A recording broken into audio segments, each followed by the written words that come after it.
Think companionship life में बहुत ज़रूरी है और लोग समझते हैं कि अगर एक एक्ट्रेस है, एक अभिनेत्री है तो उसकी लाइफ बहुत सक्सेसफुल है, उसके पास शोहरत है, पैसा है, she doesn't need all that. But I'm like any other girl and I'm lonely and I am looking for love and companionship. पहली बात तो दूल्हे की बात तो किसी ने प्रॉमिस ही नहीं की. I always said I am looking for companionship and for love. और जैसा कि मैंने कहा कि आज टीवी जो है एक बहुत बड़ा माध्यम बन गया है. टीवी की अप्रोच जो है वो लिमिटलेस है और मेरी अप्रोच लिमिटेड है.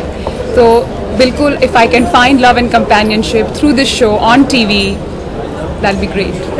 लोग यही सोचते हैं ना कि अगर एक सक्सेसफुल अभिनेत्री है, एक्ट्रेस है, उसके पास नाम है, पैसा है, शोहरत है, but they don't realize I'm just like any other girl. जैसा कि मैंने कहा, जो स्लम में रहने वाली लड़की की एक आवश्यकता है, वो एक एक्ट्रेस की या महलों में रहने वाली राजकुमारी की भी सेम आवश्यकता है. और जैसे जैसे आप सक्सेसफुल होते जाते हैं वैसे वैसे आपका जो फ्रेंड सर्कल है वैसे वैसे ज़िंदगी छोटी होती जाती है.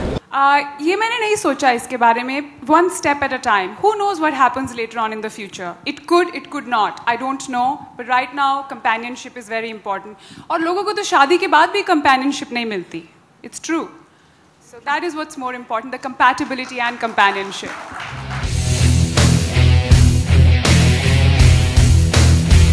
बिल्कुल. इस शो के थ्रू मुझे मौका मिल रहा है कि मैं अपने फैंस को अपनी वो छवि दिखा सकूं जो आज तक वो लोग नहीं देख पाए हैं, जिन्होंने सिर्फ ग्लिम्पसेस देखी हैं जैसे प्यार के साइड इफ़ेक्ट्स में. यूजुअली जो इमेज है वो ultra glamorous, larger than life image projected है.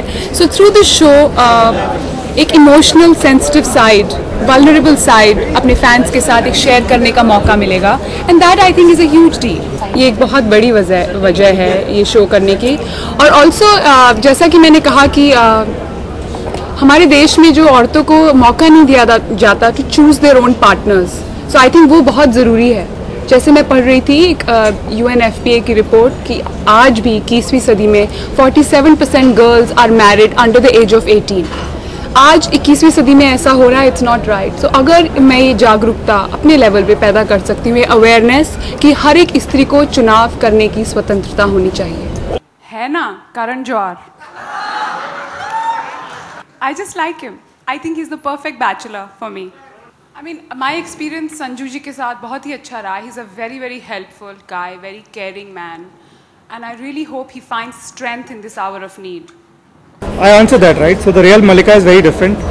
Over the few episodes of the show, you will see the real Mallika, and I'm hoping that India falls further in love with her. पर लड़कियां बोल रही है कि खाना बनाना आज के टाइम में 21वीं सदी में ज़रूरी नहीं है. और मुझे ऐसा लगता है कि आजकल औरतें जो चूल्हे से चौक तक पहुंच गई है, ये बड़ी पॉजिटिव डेवलपमेंट है. और इस डेवलपमेंट को हमें मोबिलाइज करना चाहिए as the independent young modern women of India.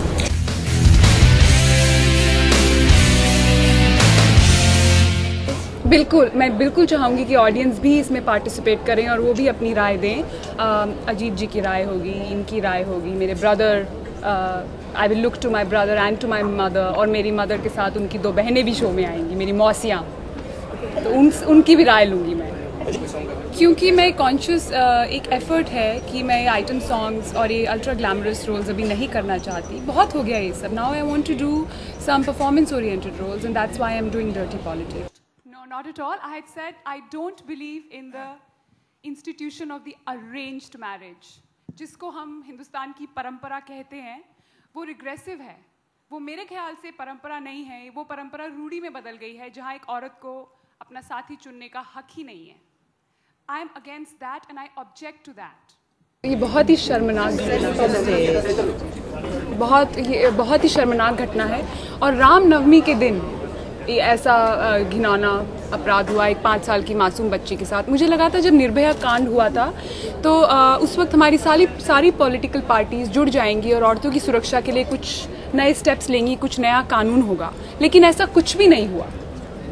और मैंने कहीं पढ़ा कि औरतों को ही ब्लेम किया जा रहा है, फिल्मों को ब्लेम किया जा रहा है. तो मैं ये पूछना चाहूँगी कि जो समाज के ये मॉरल पुलिस जो है, जो औरतों को ब्लेम कर रही है, फिल्मों को ब्लेम कर रही है, ये 5 साल की बच्ची ने ऐसा क्या किया था, इसने ऐसे कैसे कपड़े पहने थे जो इसके साथ ऐसा घिनौना अपराध हुआ.